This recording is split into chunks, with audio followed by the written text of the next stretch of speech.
Hay un sonido que nosotros conocemos muy bien y que cuando lo oímos tenemos que hacer ciertas cosas. Estoy hablando de la alerta sísmica, ¿verdad? Entonces, cuando suena la alerta, la oímos, sabemos que tenemos poco tiempo, que va a pasar algo urgente y tenemos que tomar ciertas acciones para salvar nuestra vida. Tenemos que ponernos en un lugar seguro. Esta es una señal de algo que va a suceder. Aquí en el Evangelio de Marcos les había pedido a Cristo que les diera ciertas señales. Entonces en eso seguimos, estas señales. Y vamos al Evangelio de Marcos, siguiendo con este estudio de Marcos, al capítulo 13, y vamos a los versículos 14 hasta el 23.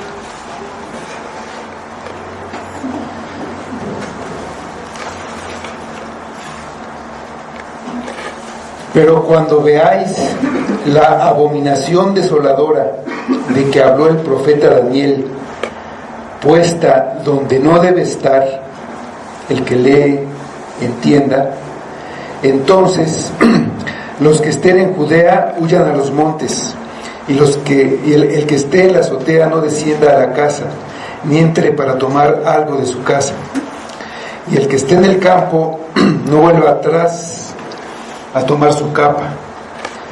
Mas ay de las que estén encintas y de las que críen aquellos días. Orad pues que vuestra huida no sea en invierno, porque aquellos días serán de tribulación, cual nunca ha habido desde el principio de la creación que Dios creó hasta este tiempo, ni la habrá. Y si el Señor no hubiese acortado aquellos días, nadie sería salvo. Mas por causa de los escogidos que Él escogió, acortó aquellos días. Entonces, si algunos dijere: mirad, aquí está el Cristo, o mirad, allí está, no le creáis, porque se levantarán falsos cristos y falsos profetas, y harán señales y prodigios para engañar, si fuese posible, aún a los escogidos. Mas vosotros, mirad, os lo he dicho todo antes. Vamos a orar.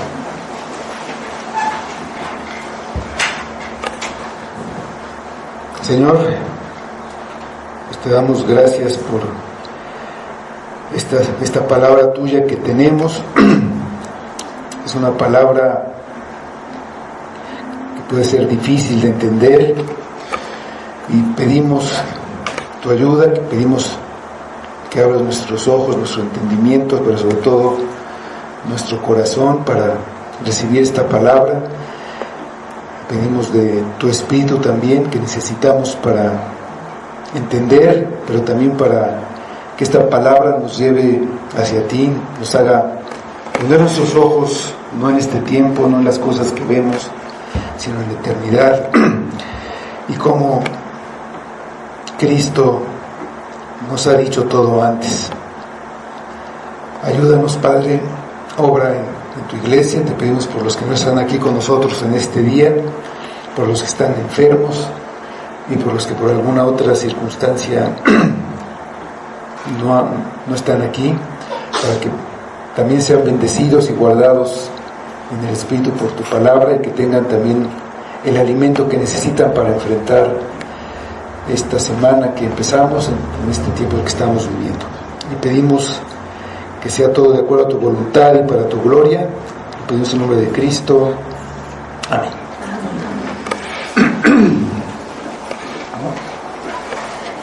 En el centro mismo de la religión judía, en donde estaban las autoridades religiosas, en en donde hacían sus ritos y sus sacrificios, Jesús hizo una condena de la religión y de la nación judía. Era como una higuera estéril que no dio el fruto esperado. Lo que procedía era cortarla para que no inutilizara la tierra. Los dirigentes eran como los labradores malvados que querían matar al hijo del dueño de la viña para quedarse con su herencia. La nación de Israel había matado a los profetas que les había enviado antes a recoger y a buscar el fruto. Los habían matado y habían de matarlo a él, al hijo del dueño de la viña, al que el pueblo había reconocido como el Mesías, como el hijo de David, pero también al que el pueblo, unos días después, lo rechazaría y pediría que fuera crucificado, que muriera. Entonces la viña le sería quitada y sería dada a otros labradores que dieran fruto a su tiempo. Y terminó con una sentencia tanto para la nación que había rechazado al Mesías enviado por Dios, como una sentencia para la religión que había dejado la verdad de Dios, la verdad de la misericordia y el amor a Dios y al prójimo, la habían cambiado por reglas humanas y por ritos externos. Y les dijo: he aquí vuestra casa os es dejada desierta. Al salir del templo, sus discípulos habían entendido que la sentencia era que la ciudad quedara desierta, es decir, que la ciudad sería destruida. Pero ellos creían que la espléndida construcción del templo, fuerte y sólida, no le pasaría nada. De paso, ellos creían que tenía una protección especial de parte de Dios. Jesús les dijo que esa magnífica construcción, esa que estaban viendo, no quedaría de ella piedra sobre piedra. Y entonces le hicieron dos preguntas. ¿Cuándo serán estas cosas?, le preguntaron. ¿Y qué señal habrá cuando todas estas cosas hayan de cumplirse? En el Evangelio de Mateo vemos que la pregunta fue un poco más amplia, no solamente del templo, sino preguntaron: ¿cuándo serán estas cosas y qué señal habrá de tu venida y del fin del siglo, el fin de la era, el fin del mundo? Los discípulos asociaban la destrucción del templo con el fin del mundo, y la preocupación que muestra Jesús por ellos es que no fueran engañados. No todo lo que parece una señal del fin del mundo lo es. Son solo señales generales del tiempo que se está viviendo, un tiempo que empezó con la caída de Jerusalén, pero es el tiempo que vivimos ahora, un tiempo de dolores, un tiempo de oposición al Evangelio. Desde entonces empezarían las señales, pero esas señales seguirían hasta el final. Había muchos que dirían que eran el Cristo, dice que a muchos engañarían, que habría guerra y rumores de guerras, habría peste, hambres y terremotos en diversos lugares. Pero eso no era el fin, sino el principio. Era el principio de esta era, principio de dolores, tomando una figura de una mujer que está próxima a dar a luz y tiene dolores que se llaman de parto, que van presentándose, haciéndose a veces más frecuentes, con más intensidad, pero todavía falta. Estas señales marcan el principio de la era del final y durarán hasta el verdadero final, cuando Cristo venga para juzgar a todas las naciones. Habrá persecución por causa de Cristo, pero será el momento de darles testimonio. Antes del fin, el Evangelio debe ser predicado por todo el mundo. Será una época de mucha oposición, aún dentro de la familia, y los creyentes serán aborrecidos por todos, por causa de su nombre. Pero el que persevere hasta el fin es el que es salvo. Después de estas palabras, llegamos al pasaje que leímos y podemos titularlo "El que lee, entienda". Entonces dice, sin perder de vista lo que dice antes, dice el versículo 14: pero cuando veáis la abominación desoladora de que habló el profeta Daniel, puesta donde no debe estar, el que lee, entienda, entonces los que estén en Judea huyan a los montes. Los discípulos habían preguntado cuándo serían estas cosas y qué señal habría cuando todas estas cosas habrían de cumplirse. El fin llegaría. Y surgen varias preguntas. ¿De qué está hablando Jesús aquí? ¿Del fin de Jerusalén? ¿Del fin del templo? ¿O del fin del mundo? Que era lo que le habían preguntado. Y dice ahí, el que lee, entienda.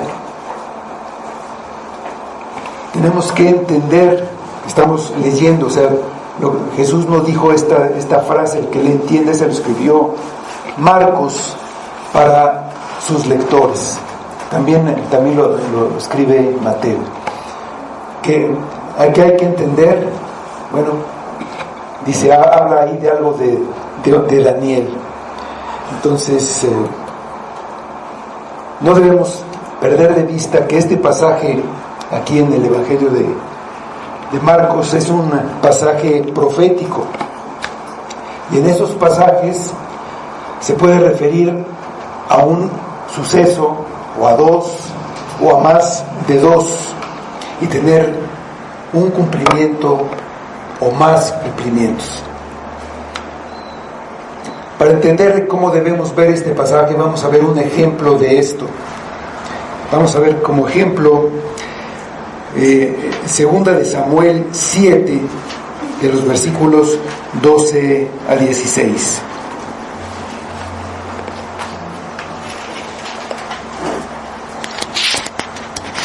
Y ahí dice este pasaje: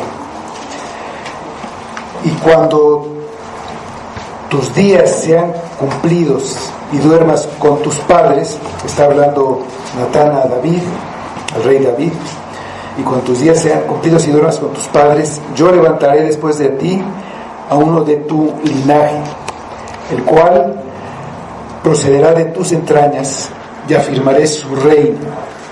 Él edificará casa a mi nombre, y yo afirmaré para siempre el trono de su reino. Yo le seré a él padre, y él me será a mí hijo. Y si él hiciere mal, yo le castigaré con vara de hombres y con azotes de hijos de hombres. Pero mi misericordia no se apartará de él como la aparté de Saúl, al cual quité delante de ti, y será firmada tu casa y tu reino para siempre delante de tu rostro, y tu trono será estable eternamente. Esta profecía de Natán se cumplió primero con Salomón, hijo de David. que fue quien edificó el templo en la ciudad de Jerusalén. Pero esta profecía se cumplió de una forma completa con Jesucristo. Se cumplió en el que Él mismo es el templo y Él es quien reinará eternamente. La parte que dice, si Él hiciere mal, yo le castigaré, aplica para Salomón y también para los reyes que le siguieron. Muchos de ellos recibieron misericordia a pesar de que hicieron mal, pero fue por amor a David, y lo vemos así varias veces en los libros de Reyes y Crónicas. Pero eso no aplica para Cristo, porque Él nunca hizo mal. Salomón era una figura que señalaba un acontecimiento mucho más importante, al verdadero hijo de David con un trono eterno. También debemos notar en este pasaje que no todos los detalles se cumplen en los dos acontecimientos. Ni Salomón, ninguno de los reyes que le siguieron podían ocupar el reino eternamente. Eso estaba señalando a alguien más.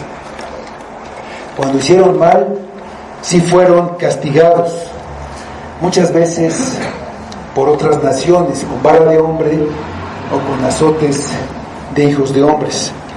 Pero la dinastía de David siguió, no terminó. En cambio, la dinastía de Saúl se acabó, quitó la misericordia de casa de Saúl.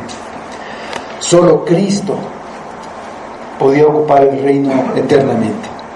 Pues así debemos ver los pasajes proféticos. Este pasaje en el Evangelio de Marcos se refiere a la destrucción del templo y de la ciudad de Jerusalén, que ocurrió pocos años después de que fue hecha la profecía, y son una figura del regreso de Cristo, que ocurrirá cuando vuelva en su segunda venida para juicio de la humanidad. Pero en este pasaje de Marcos se habla de la destrucción de Jerusalén, y eso es claro porque en el versículo dice: los que estén en Judea huyan a los montes. Esos son para los que están en Judea. Pero lo podemos ver con más claridad viendo el pasaje paralelo en Lucas 21, en los versículos 20 a 24, que ahí vemos un detalle que no deja lugar a dudas. Dice: pero cuando viereis a Jerusalén rodeada de ejércitos, sabed entonces que su destrucción ha llegado. Entonces los que estén en Judea huyan a los montes, y los que en medio de ella váyanse, y los que estén en los campos no entren en ella, porque estos son días de retribución, para que se cumplan todas las cosas que están escritas. Mas ay de las que estén encintas y de las que críen aquellos días, porque habrá gran calamidad en la tierra e ira sobre este pueblo, sobre el pueblo israelita, y caerán a filo de espada y serán llevados cautivos a todas las naciones, y Jerusalén será hollada por los gentiles hasta que los tiempos de los gentiles se cumplan. Con esto vemos que se refiere específicamente a la destrucción de Jerusalén del año 70. Mateo da un detalle más. Dice el lugar donde se vería esa abominación desoladora que se menciona, que estaría en el lugar santo. Dice en Mateo 21:15: por tanto, cuando veáis en el lugar santo la abominación desoladora de que habló el profeta Daniel, el que le entienda, sí, ¿no? Entonces Jesús habla de una profecía de Daniel, la abominación desoladora. Esto se menciona 3 veces en el libro de Daniel. La primera vez no concretamente de la abominación desoladora, se habla de un asolador y de una abominación. Reinaba el rey Darío. El rey Darío ya era persa, y Daniel profetizó en Daniel 9, 26 y 27, vemos esa profecía que empieza a hablar de esto. Dice: y después de las 72 semanas se quitará la vida al Mesías, mas no por sí, y el pueblo de un príncipe que ha de venir destruirá la ciudad y el santuario, y su fin será con inundación, y hasta el fin de la guerra habrá las devastaciones. Y por otra semana confirmará el pacto con muchos. A la mitad de la semana hará cesar el sacrificio y la ofrenda, y después de la muchedumbre de las abominaciones vendrá el desolador, hasta que venga la consumación y lo que está determinado se derrame sobre el desolador. Entonces aquí vemos que Daniel habla de abominaciones y habla de alguien que llama el desolador. Algunos ven el cumplimiento de esta profecía de Daniel unos años después de Daniel, bajo unos acontecimientos que sucedieron con un rey de Siria que se llamaba Antíoco. Se habla de que se quitó la vida al ungío, y allá dicen que se aplica con el sumo sacerdote de aquel tiempo que se llamaba Unías. Y el pacto con muchos puede referirse al apoyo de un grupo de judíos apóstatas a Antíoco, este rey. Su profanación, él profanó el templo, hizo que se suspendieran los sacrificios y las ofrendas por 3 años. ¿Sí? Otro cumplimiento se da con el general Tito, un segundo cumplimiento. Tito era hijo del emperador Vespasiano, y después Tito fue emperador también de Roma. Entonces, en ese sentido, él era un príncipe. Es un príncipe que ha de venir, y ese destruyó la ciudad y el santuario, y al no haber santuario, pues cesó el sacrificio y la ofrenda. Habla de una inundación.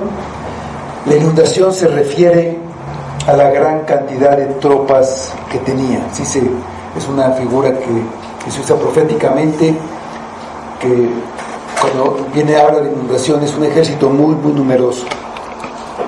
La última parte de la profecía es interpretada por algunos como un cumplimiento futuro a la venida de Cristo contra el desolador.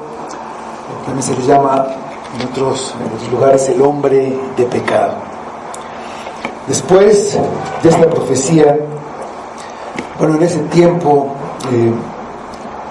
Daniel tuvo visiones de varias cosas. Ahorita vamos a hablar de eso, pero habla de la abominación desoladora, que es el hecho de profanar el templo o el santuario con ídolos.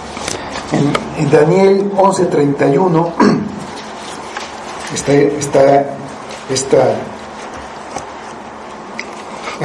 esta frase, dice: y se levantarán de su parte tropas que profanarán el santuario y la fortaleza, y quitarán el continuo sacrificio y pondrán la abominación desoladora. Y también en Daniel 12:11 se menciona esta abominación, y ahí dice: y desde el tiempo que se ha quitado el continuo sacrificio hasta la abominación desoladora, habrá 1290 días. Este número son aproximadamente 3 años y medio. Entonces Daniel profetizó mientras estaba cautivo en Babilonia, cuando Babilonia todavía era la potencia dominante en el mundo. Babilonia había caído bajo el imperio medo-persa. Estos reyes tomaron el lugar de los reyes babilonios en la ciudad de Babilonia. Daniel profetizó sobre los imperios que vendrían después de Babilonia. Varias veces profetizó de esto. Estaba la estatua con cabeza de oro, plata, bronce y barro, y eran los imperios que iban a seguir después. Tuvo una visión de 4 bestias, un león con alas de águila, un oso, y hasta llegar a una bestia terrible que era, ahí lo dice, eran imperios que venían. Tuvo la visión de un carnero y un macho cabrío, dice que era Grecia. Bueno, toda esa profecía ahí está en Daniel, para el que quiera verlo. Pero Persia tomaría el lugar de Babilonia como la potencia dominante. Persia, a su vez, sería derrotada por Grecia, al mando de Alejandro Magno, y después de Grecia, Roma tomaría ese lugar de primera potencia mundial. Pero muchos años antes de que sucediera, Daniel profetizó que un rey con gran maldad devastaría la tierra de Israel y desolaría el templo, sacrificando un cerdo ahí en el altar y poniendo una estatua de Zeus también dentro del templo. Eso sucedió con el rey Antíoco Epífanes, que por cierto su nombre quiere decir Dios manifestado. Quería que se le adorara a él, como después que hicieron los emperadores romanos. Pero una abominación es contaminar o denigrar algo sagrado, y causó desolación, que es una aflicción extrema. Esa es la abominación desoladora, una abominación que causa aflicción.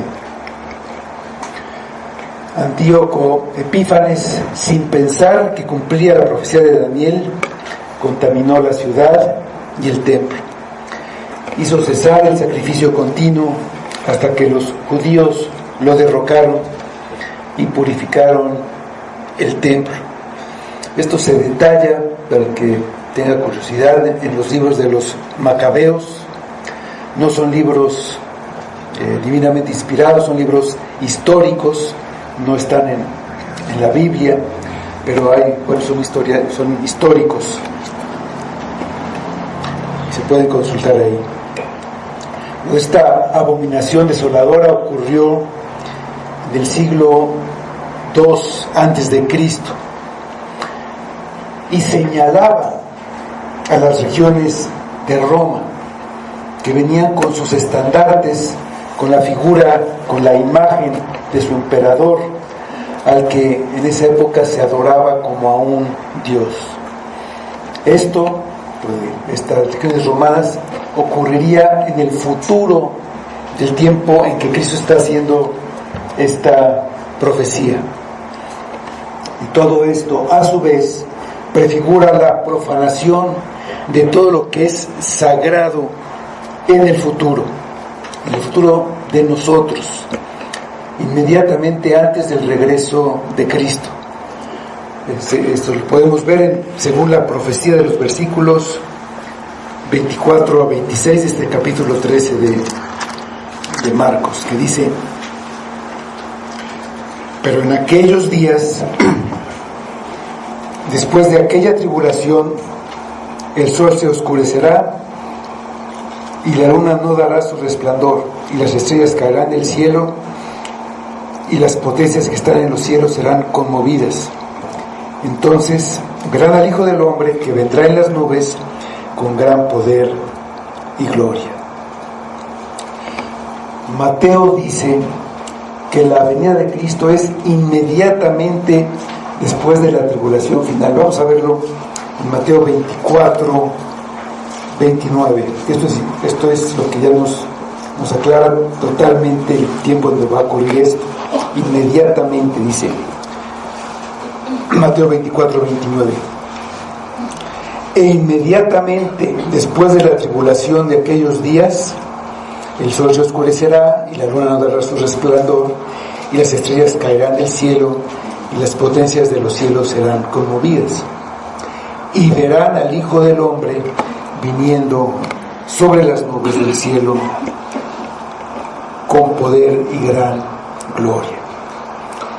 Esto habla claramente de un tercer cumplimiento de esta profecía al regreso de Cristo, porque ninguna de estas cosas sucedió antes, ni en la abominación con Antíoco Epífanes, ni con el general Tito. Ahí no se oscureció el sol, ni la luna, ni pasó nada con los astros, y no vino el Hijo del Hombre en las nubes. Con respecto al segundo cumplimiento, cuando Jerusalén fue totalmente destruida, Jesús hizo una advertencia de que cuando los ejércitos romanos vayan hacia Jerusalén, vayan a atacarla, primero a sitiarla, los creyentes deben huir a los montes. Los que están en los campos, por ningún motivo deben entrar en la ciudad. Es como esa alarma que suena, dice que no puedes perder tiempo, tienes que huir por tu vida. Cuando vino el ataque, los judíos en general hicieron lo contrario. Se apresuraron a entrar en la ciudad de Jerusalén, que estaba protegida por murallas, por todos lados estaba rodeada por murallas, pensando que era más seguro estar dentro que estar fuera, que la ciudad era una fortaleza que podía resistir ese ataque. El resultado fue una terrible masacre, pero muchos creyentes obedecieron las instrucciones de Cristo y salvaron su vida. Hay historiadores que narran esto. Para nosotros, lo que tenemos que considerar es que, con base en lo que ocurrió con el cumplimiento de las profecías de Daniel y de Cristo, tenemos la seguridad de que el último cumplimiento, justo antes de la venida de Cristo, también se va a cumplir. Este evento siempre ha causado expectación y también incertidumbre, y fácilmente da lugar a que las personas sean engañadas. El apóstol Pablo escribió al respecto. Vamos a segunda de Tesalonicenses capítulo 2 versículos 1 a 4.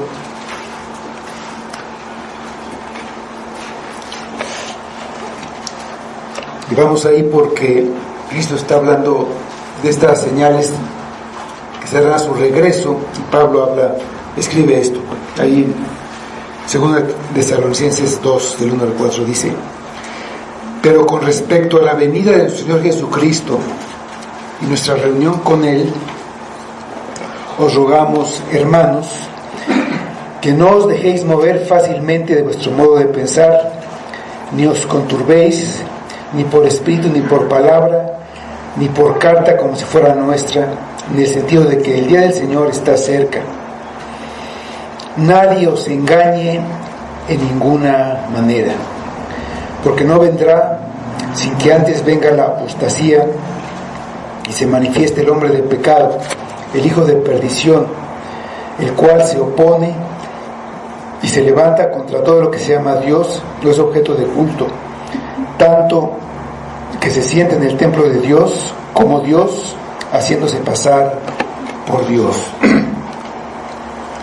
Igual que Cristo antes advirtió, Pablo advierte de no ser engañados. Así que primero vendrá la apostasía. ¿Qué es eso de la apostasía? Es el abandono público de la religión de alguien. Alguien apostata, se aparta, se va. Esa apostasía la hubo con ese grupo numeroso de judíos que se alió con Antíoco Epífanes, y también cuando la nación, como nación, rechazó al Mesías. Dios les había enviado en la época de Cristo. Ahí apostataron. En ese tiempo, en el tiempo final, también habrá apostasía, aunque desde ahora ya hay muchos anticristos, está el espíritu del anticristo, pero habrá una cabeza que pretenderá recibir adoración, como pretendió Antíoco y como pretendieron los emperadores romanos. Esto se dará dentro de la iglesia, que es el templo de Dios. El mismo escritor de Segunda de Tesalonicenses, que es Pablo, escribió también lo que quiere decir con la expresión el templo de Dios. Y el templo de Dios es la iglesia de Cristo. Vamos a leerlo porque es importante. En 1 Corintios 3:16.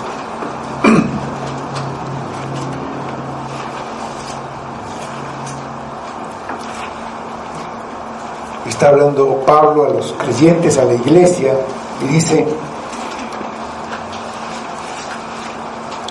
¿no sabéis que sois templo de Dios y que el Espíritu de Dios mora en vosotros? Entonces así vemos que esa apostasía y ese hombre de pecado y el que quiere ponerse en ese lugar es dentro de la iglesia. Algunos han dicho que el templo tiene que reconstruirse para que se pudiera cumplir esta profecía de que se pone en el lugar santo, ¿no? Entonces tiene que ser reconstruido el templo judío. Pero Cristo dijo: vuestra casa os es dejada desierta. Y también dijo: y dará su viña a otros. El pueblo judío perdió su condición de pueblo de Dios, y la iglesia de Cristo es desde entonces el pueblo de Dios, en el que hay gentiles y hay judíos. La profecía de Cristo es sobre los hechos del año 70. Fue cuando la casa quedó desierta. Por eso hace una bondadosa y urgente advertencia. Tenemos en los capítulos 15 y 16 esas instrucciones, las instrucciones que da.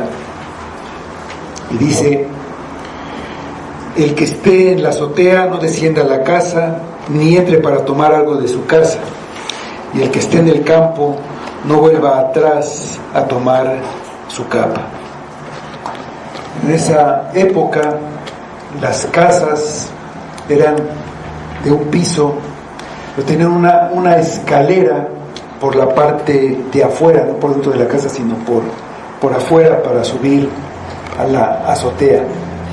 Y ellos acostumbraban subir para tomar el fresco. Era un lugar donde hacía mucho calor, y a veces hasta dormían, usaban la azotea para dormir. Y bueno, dice que si estaban ahí y veían acercarse las tropas romanas, debían huir a los montes lo más rápido posible. No tenían tiempo que perder, no debían entrar a la casa para tratar de salvar algunas de sus pertenencias. Igualmente, un labrador que estuviera trabajando en la tierra, pues ahí en el campo. Generalmente para hacerlo se vestían únicamente con una túnica, pero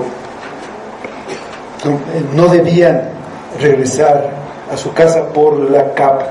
La capa era muy útil, la usaban para muchas cosas, incluso la podían usar para dormir en el campo, entonces era pues algo muy necesario, pero era una verdadera emergencia.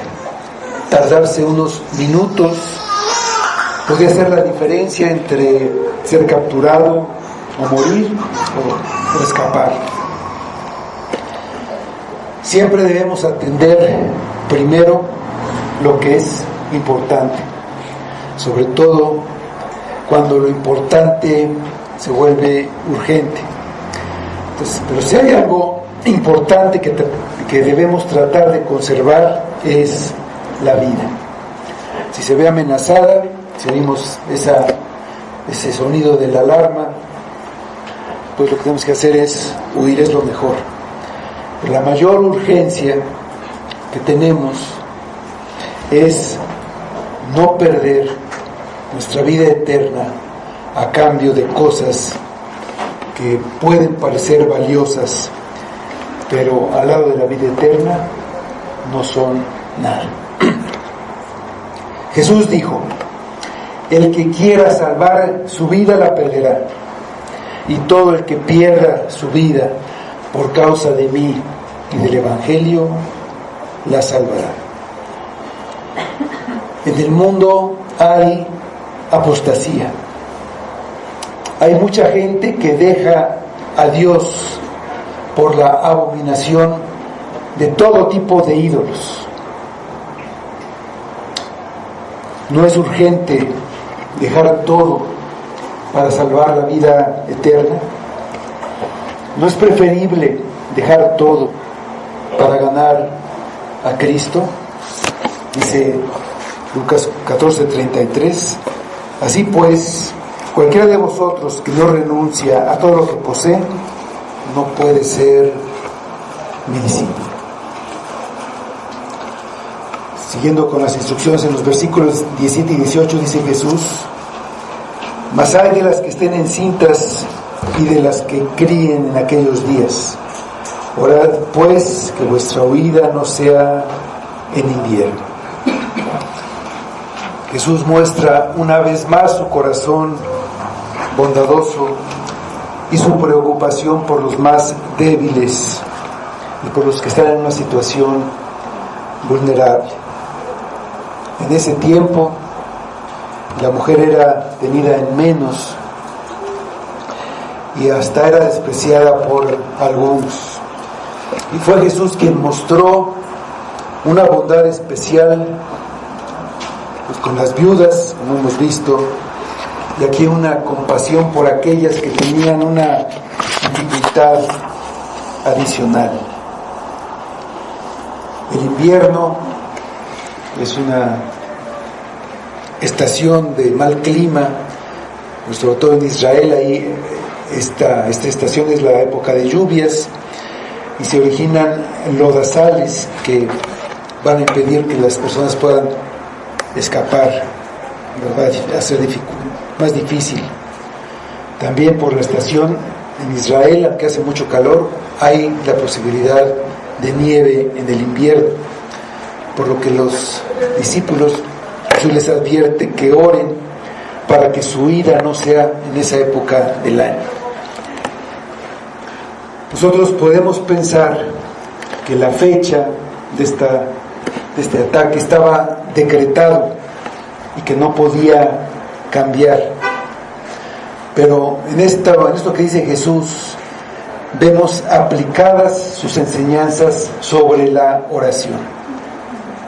Debemos orar confiando en que nuestra oración es escuchada y es contestada. Sin embargo, tenemos que usar los medios que Dios ha puesto a nuestro alcance. Está la parte de orar, pero también la de huir. En realidad, debemos estar siempre en oración, una oración persistente, perseverante, y al mismo tiempo hacer un uso responsable de los medios. En ese caso, huir de una maquinaria de guerra que se acercaba, como era el ejército romano. Así nosotros debemos orar siempre. Por ejemplo, si estamos enfermos, pedimos por salud, pero también debemos ir al médico y seguir los tratamientos. Algunos llegan a decir que solo debes orar, pero que si oras y vas al médico es falta de fe. No.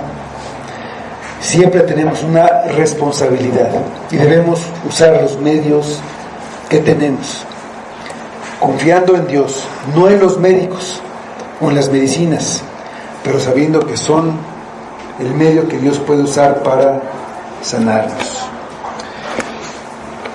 Tenemos la tribulación en los versículos 19 y 20, y dice en nuestro pasaje, y dice: porque aquellos días serán de tribulación, cual nunca ha habido desde el principio de la creación que Dios creó hasta este tiempo, ni la habrá. Y si el Señor no hubiese acortado aquellos días, nadie sería salvo, mas por causa de los escogidos que Él escogió, acortó aquellos días. De la profecía de la destrucción de Jerusalén por los romanos, Jesús pasa aquí al tercer cumplimiento de esta profecía al final de esta era. Dice que habrá una tribulación que nunca ha habido desde el principio de la creación hasta ese tiempo que hubo esa profecía, ni la habrá después. Entonces no puede estar hablando del evento del año 70, porque si ahí se calcula que hubo 1 millón de judíos que murieron en la Segunda Guerra Mundial, en los campos de exterminio, hubo 6 millones de judíos que murieron, y eso pues sin duda es una tribulación mayor.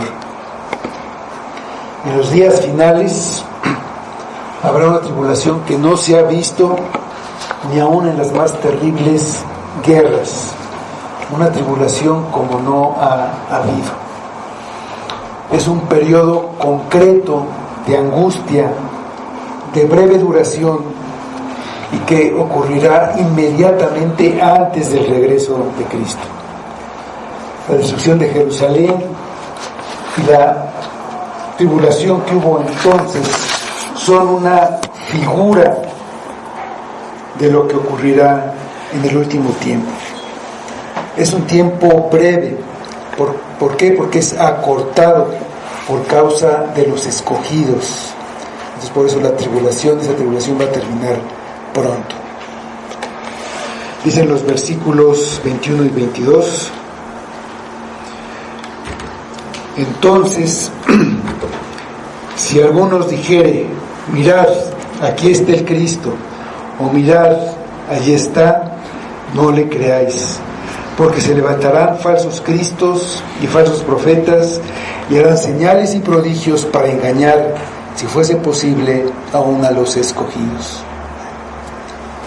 La palabra entonces significa o en aquel tiempo, liga este versículo con lo anterior, es decir, con la mayor de las tribulaciones.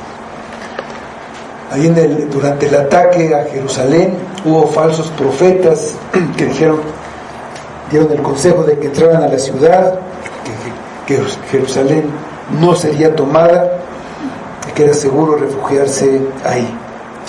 Pero Jesús está refiriendo a lo que va a suceder en los días antes de su regreso. Será entonces que habrá quienes digan que Cristo ya llegó, y hasta señalarán el lugar en donde apareció, donde dirán que apareció. Los falsos profetas dirán que esta o aquella persona es el Cristo, y el falso Cristo dirá que Él es el Cristo. Se nos dice que harán señales y prodigios con el fin de engañar a los escogidos. Lo mismo se nos dice del hombre de pecado, ahí en Tesalonicenses. Dice que vendrá con gran poder y señales y prodigios mentirosos y con todo engaño de iniquidad. Está en 2 de Tesalonicenses 2, 9 y 10. Los engañadores harán señales sobrenaturales, tan increíbles que podrían engañar a los escogidos si fuere posible. Pero no es posible. Los escogidos, los verdaderos creyentes, perseverarán hasta el final, como dijo Jesús. Debemos tener en cuenta que no todos los milagros provienen necesariamente de Dios, aunque todos son permitidos por Dios, pero algunos no provienen, no son de parte de Dios. Y esto es conveniente recordarlo en una época como la nuestra, donde muchos creyentes están en la búsqueda constante de lo milagroso, de lo espectacular. Eso es lo que llama la atención, y por eso hay en muchos lugares donde hay campañas de sanación y de muchas cosas, hasta que cae oro del cielo y cosas así. Pero se quita la atención de lo verdaderamente importante. Tenemos la última instrucción en el versículo 23: mas vosotros mirad. Os lo he dicho todo antes. Mirad. Otra vez Jesús recalca la necesidad de estar en guardia o de tener cuidado. Ya les había dicho: mirad que nadie os engañe. Es verdad que las predicciones abarcan toda la era presente y hasta la tribulación inmediatamente anterior a su regreso. El primer cumplimiento se da en la generación de los apóstoles.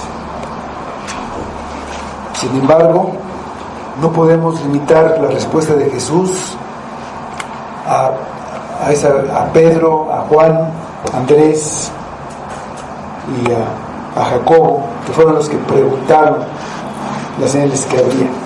A ellos los prepara para la prueba de fuego por la que pasarán cuando se cumplan estos acontecimientos, esos que les había anunciado. Y ellos, como Cristo se los había dicho, estarían esperando que sucediera y sabrían cómo reaccionar. Y cuando vieran que se cumplía, su fe se haría más fuerte, al recordar precisamente que se los había dicho antes. No se dejarían engañar por falsos profetas, por falsos cristos que aparecieron también, pero tampoco se desconcertarían por las cosas catastróficas de las que el mundo era testigo. Pero también es una instrucción para nosotros, porque de nada sirve estar especulando en el futuro, ni estar tratando de identificar al anticristo. Como se ha dicho en años pasados, en los 80 se decía que Gorbachev era el anticristo porque tenía una señal, una marca en la frente, o en fin, muchas cosas. Pero se trata de decir, ese es, o establecer fechas del cumplimiento de las profecías, también por cosas que pasan, y al mismo tiempo estar descuidando nuestra propia santidad personal. Nos hace saber que esas cosas solo tendrían sentido si nos llevan a vivir el presente a la luz de la eternidad, no aferrándonos a cosas materiales ni a los placeres del mundo, que finalmente van a pasar y van a desaparecer.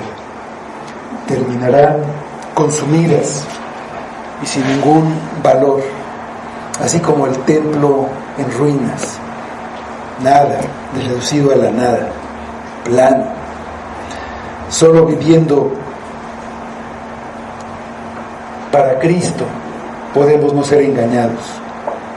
Tenemos que saber que tenemos que vivir, porque un día tendremos que rendir cuentas ante el Señor. Muchos creen que la situación del mundo será cada vez mejor, que la humanidad va progresando. La realidad es que se está volviendo cada vez más materialista y las condiciones van empeorando. Cada vez hay más contaminación, menos agua, más crimen, más maldad. Las cosas van peor y van a empeorar más. Nuestra tarea es predicar el Evangelio para que venga el reino de Dios. La historia de la humanidad se dirige hacia su culminación, que tendrá lugar a la segunda venida de Cristo. Solo con su presencia en este mundo se podrá establecer su reino. Mientras llega ese momento, debemos preguntarnos si no nos estamos dejando engañar por falsos maestros, por falsos profetas y aún por falsos cristos que nos quieren engañar diciendo que cada vez las cosas van mejor. Nos debemos preguntar si nosotros no somos un falso profeta para nosotros mismos que nos quiere engañar para que vivamos alejándonos de Dios, poniendo nuestra esperanza y gozo en obtener placeres y en obtener la seguridad que da el dinero, las posesiones, las riquezas. Debemos preguntarnos si estamos velando y orando como nos enseñó Cristo. Todo nos los dijo antes.